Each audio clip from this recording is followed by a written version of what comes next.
So hey everyone, welcome back to another quick and very interesting tutorial. Where in this quick tutorial, I'm going to show you how you can add a noise gate in the OBS software to block the background noises. Now, in order to do it, just simply open any of the browser you have. And for example, if I add a audio device, just simply if I had this audio device, I need to just simply go to this option that is filters.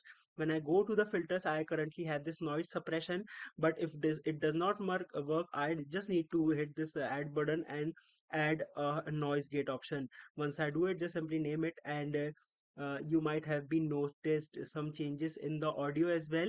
And if you didn't, just simply make changes to these settings and make it accordingly, change the open and close threshold values, and it will work fine.